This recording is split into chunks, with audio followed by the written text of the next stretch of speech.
शांति।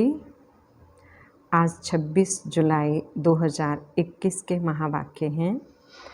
बाबा की मुरली का सार है, मीठे बच्चे, याद की यात्रा में कभी थकना नहीं। देही अभिमान के तूफान थकाते हैं। देही अभिमानी बनो तो थक दूर हो जाएगा। प्रश्न है, कौन सा संस्कार 21 जन्मों की श्रेष्ठ तकदीर को बिगाड़ने वाला है? बाबा ने कहा, अगर किसी में रूठने का संस्कार है, बाप से व पढ़ाई से रूठ जाते हैं तो 21 जन्मों की तकदीर बिगड़ जाती है। इसलिए बाबा कहते, मीठे बच्चे, देह अभिमान के वश कभी भी यह उल्टा नशा नहीं चढ़ना चाहिए कि मैंने इतनों को समझाया, इतनी मदद की। देखो बाबा कितनी बड़ी अथॉरिटी, फिर भी कितना निरअहंकारी है। इसलिए सी फादर। गीत है, रात के राही थक मत जाना। ओम शांति। मीठे मीठे सिक्किलधे बच्चों ने गीत सुना और जो योग युक्त सर्विसेबल बच्चे हैं वह इसका अर्थ झट समझ लेते हैं।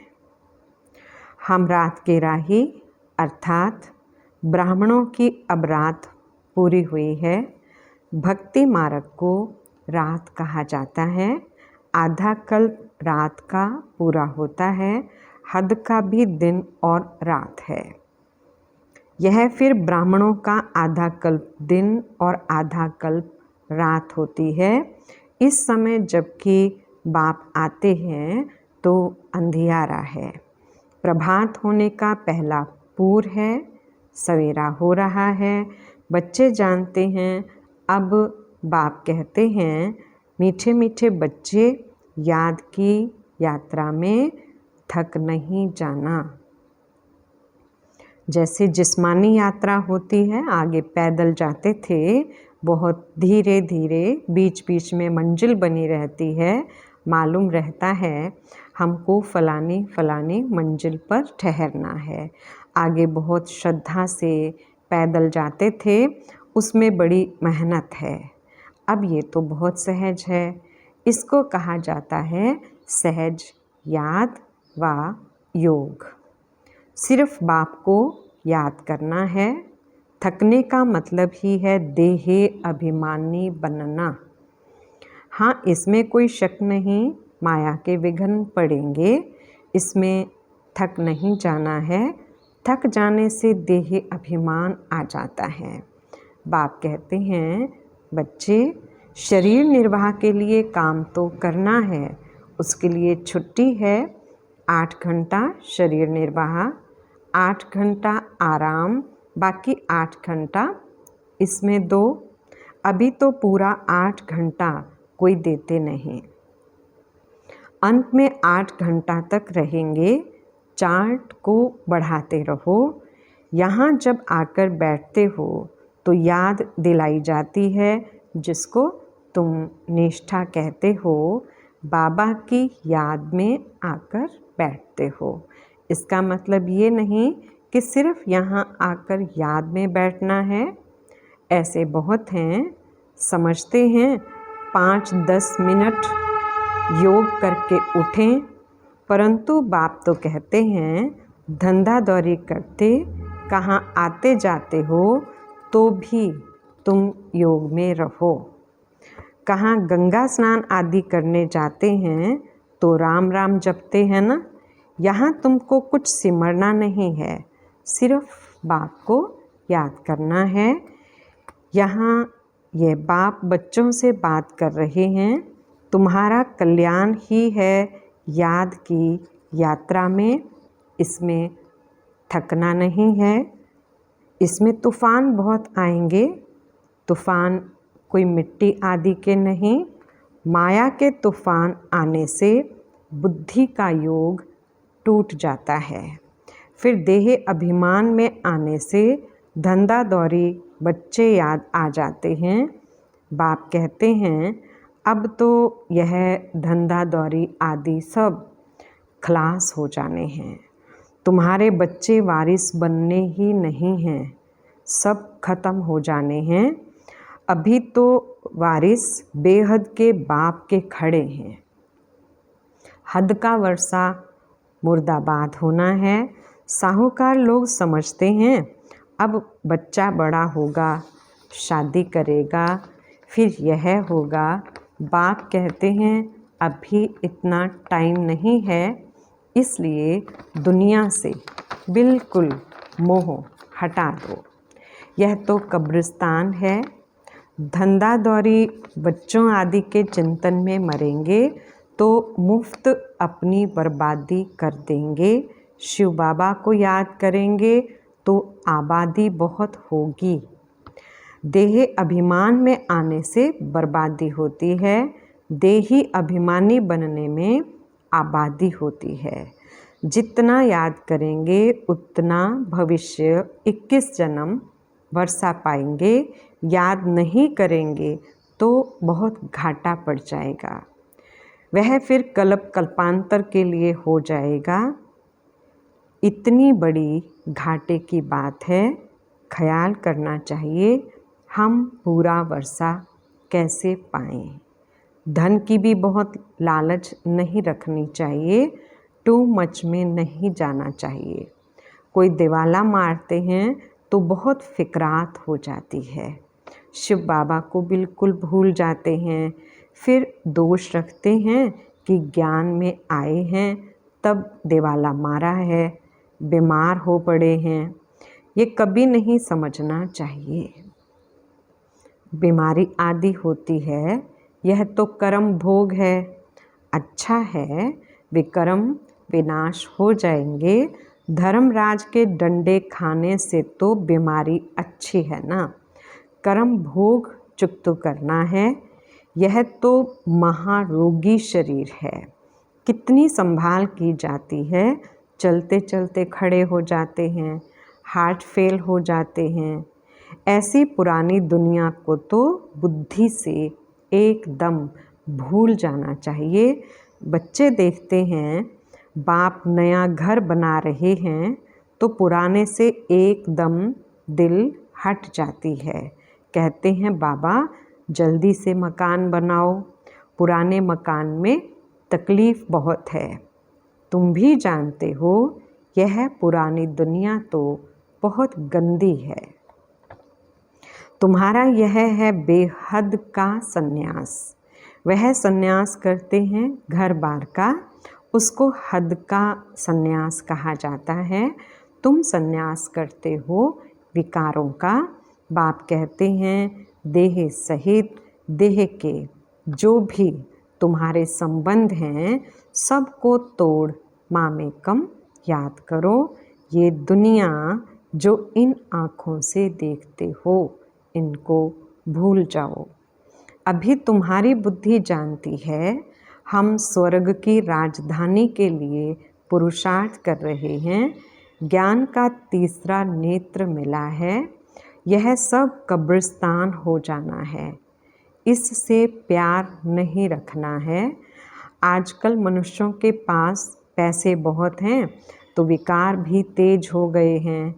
काम विकार कितना तेज है, काम बिगड़ रह नहीं सकते। 4-5 वर्ष पवित्र रहे फिर लिखते हैं बाबा आज इनको भूत लगा, काला मुंह कर दिया। कितना धक्का खाया, एकदम 5 मार मंजिल से गिरे। पहले पहले है देह अभिमान, ऊपर से गिरा ठक, पुर्जा पुर्जा हो गया, खलास। हडगुड बिल्कुल ही टूट जाते हैं। फिर पुरुषार्थ करने में टाइम लगता है। यह है सबसे बड़ी चोट। इसलिए बाबा कहते हैं काम महाशत्रु है। विकार को ही पतितपना कहा जाता है। कहते हैं बाबा हमको पतित से पावन बनाओ। भारत में ही संपूर्ण निर्विकारी थे ना, भारत ही निर्विकारी था, अब भारत विकारी है। संपूर्ण निर्विकारी सूर्यवंशी को कहेंगे। बलराम चंद्र के राज्य में भी विकार की बात नहीं रहती, परंतु कला तो कम हो जाती है।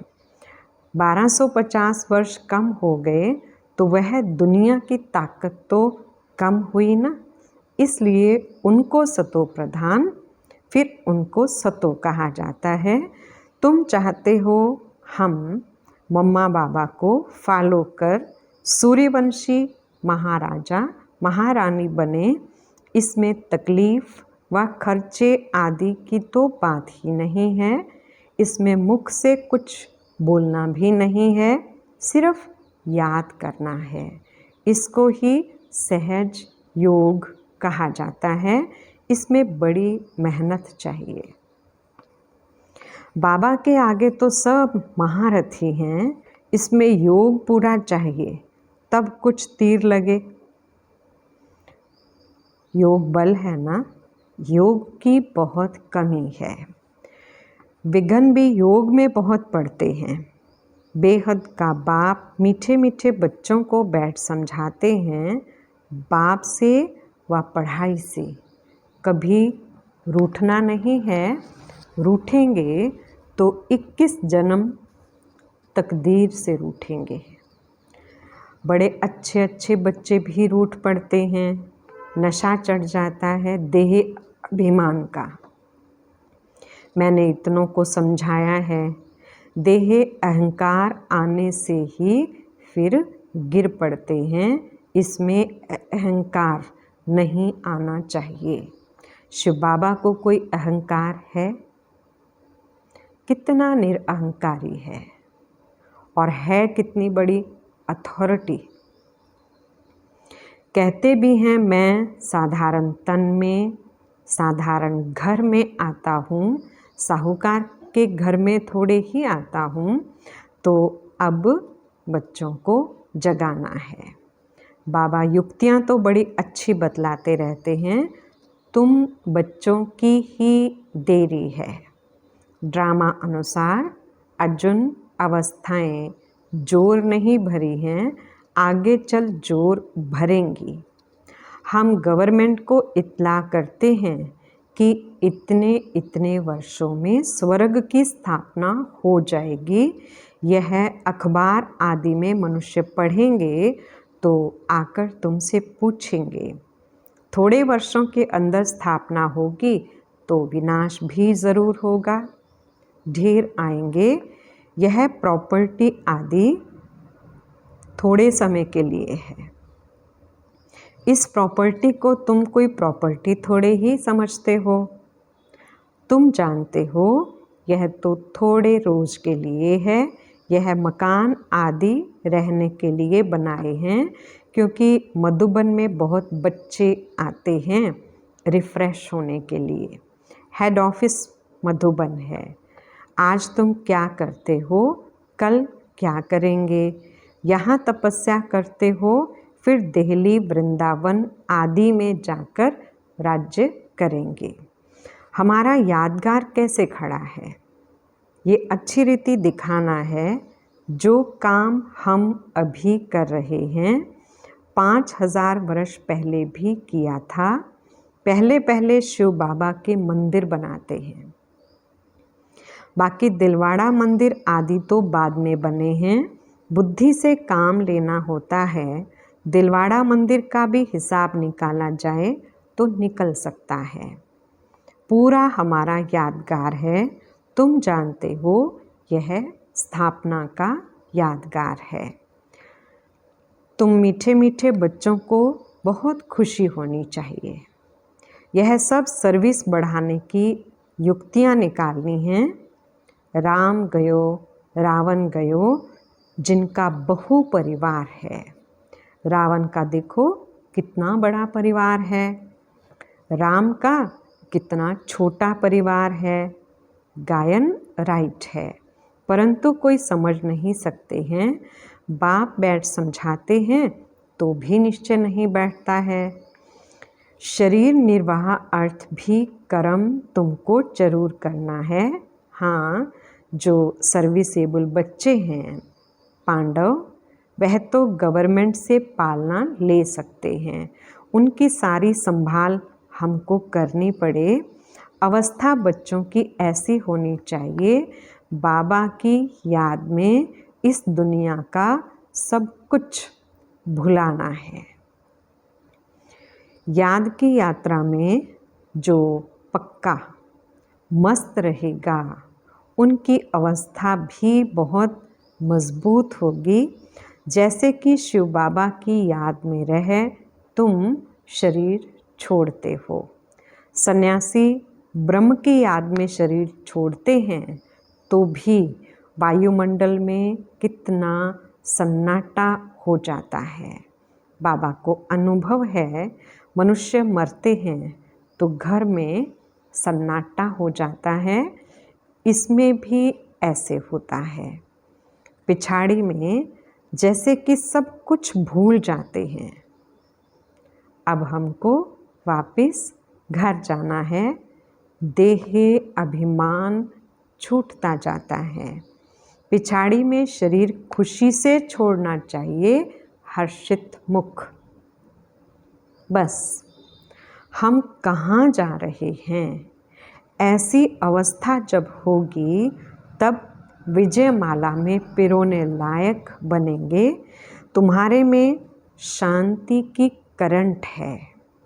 कोई भी आते हैं तो कहते हैं यहाँ शांति बहुत है। यह है रियल शांति। आत्मा शरीर से डिटैच हो जाती है। तुम जानते हो हम आत्मा शांत स्वरूप हैं। हम अपने स्वधर्म में बैठ जाते हैं। कर्म के बिना तो कोई मनुष्य रह नहीं सकते। वो लोग हठयोग से क्या क्या नहीं करते हैं। तुम अब समझते हो हमारा स्वधर्म ही शांति है।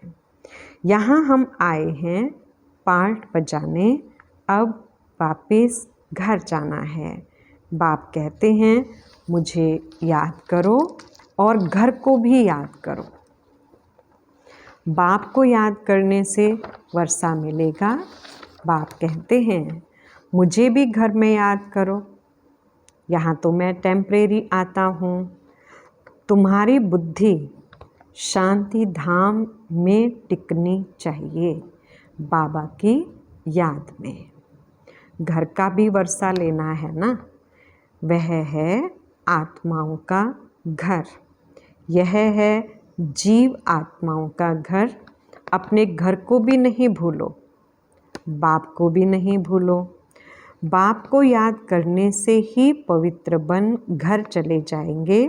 ज्ञान को धारण करने से फिर राजाई करने आएंगे नई दुनिया में। जितना हो सके औरों को रास्ता बताते जाओ।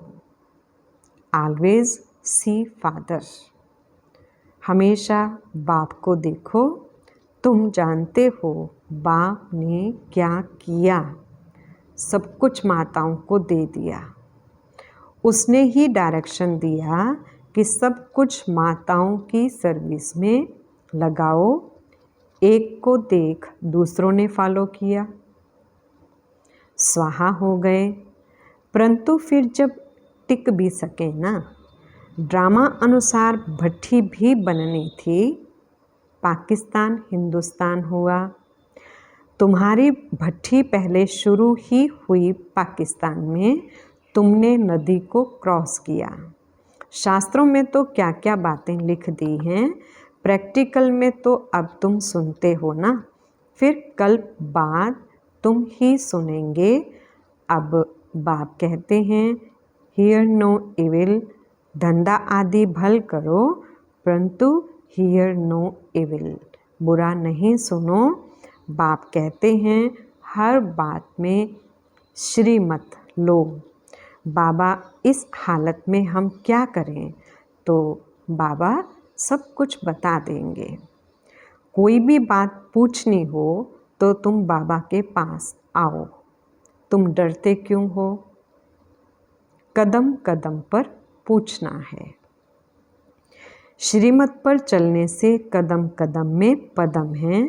तुम्हारा सेकंड बाय सेकंड जो पास होता है उसमें पदम है। तो कितनी कमाई हो रही है। अच्छा, मीठे मीठे सिकिलधे बच्चों प्रति माता पिता बाप दादा का याद प्यार और गुड मॉर्निंग। रूहानी बाप के रूहानी बच्चों को नमस्ते। हम रूहानी बच्चों की रूहानी बाप दादा को याद प्यार गुड मॉर्निंग और नमस्ते जी। धारणा के लिए पहला पॉइंट है, विजय माला में पिरोने के लिए इस शरीर से डिटैच होने का पूरा पूरा पुरुषार्थ करना है। देह अभिमान को छोड़ते जाना है। इस दुनिया को बुद्धि से भूलना है। दूसरा पॉइंट है, टू मच धन की लालच में नहीं जाना है। बाप की याद के सिवाय दूसरा कोई चिंतन ना रहे। कभी भी बाप से व पढ़ाई से रूठना नहीं है।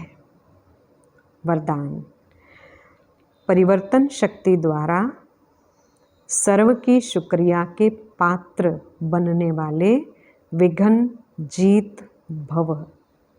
विस्तार है, यदि आपका कोई अपकार करे तो आप 1 सेकंड में अपकार को उपकार में परिवर्तन कर दो।